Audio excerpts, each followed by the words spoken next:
going on strike. We going on strike. Hello everyone, my name is Peter. I'm a member of UAW 4811, which is a union of graduate student workers at the UC. And I'm part of a rank and file caucus, which is part of the UC Divest Coalition and was involved in helping to organize the student protests. After the UC's repression of the encampments and protests last spring, my local went on strike in opposition to the UC's police repression of student protests and in solidarity with the anti-genocide movement. And during the strike, the rank and file caucus organized assemblies on the picket lines where everyone would have a chance to speak and make proposals. And we tried to have militant actions like picketing delivery trucks for making deliveries. Police and security guards were sent in right away to stop these pickets. The UC PD would come to the picket lines to threaten our members with arrests and citations. So we would move to a different location, and the security guards would follow us around from one location to another and harass us. They were extremely physical, and they were basically empowered by the university to assault students and protected from facing any kind of repercussions. The UC also attempted to break the strike in the courts, first with 2 injunctions and threats that they fire us, and that the strike was illegal, and that they would bring us up on disciplinary charges and so on.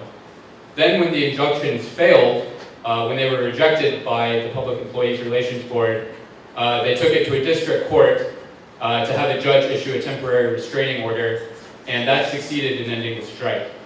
One thing that I think is very clear from this experience is that labor law is designed to hem in unions and to make us ineffective, but nevertheless the UC chose to go around the Public Employees Relations Board and resorted to these injunctions and restraining orders, and this amounted basically to an attack on labor law and also resorted to normalizing the use of police against strikes. In an even more brazen act of union busting, the president of the Columbia Student Workers Union was fired 1 day prior to bargaining because of his participation in student protests. A few months after our strike, I was present at a 1-day strike by AFSCME, which is a union of service grounds, janitorial, hospital workers, a highly exploited workforce at the UC. AFSCME and UPTI had been off contract for over a year because the UC has basically refused to concede anything to them. And during this 1-day strike, AFSCME workers marched to Murphy Hall, which is the administrative building, and marched into the building, which they've often done in the past.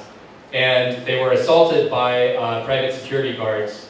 The same security guards who've become accustomed to attacking students on our campus now physically attacked the marching workers, threw punches. One woman was thrown to the ground and badly hit her head and also cut her hand.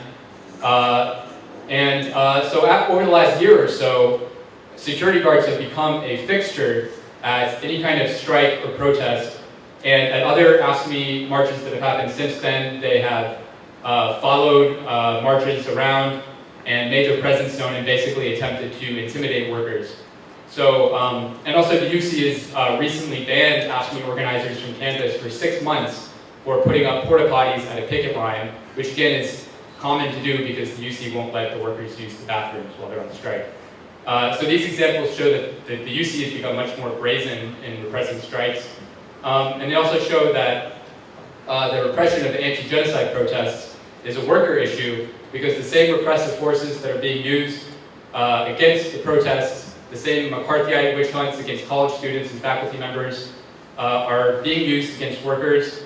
At the same time that the federal government is deporting anti-genocide international students, they're also rounding up immigrant union organizers, UFW workers, for example, and the same forces waging imperialist war abroad and supporting the genocide in Gaza are overturning democratic rights and preparing massive repression at home, including against the labor movement, and there's no doubt that they will target labor leaders for arrest.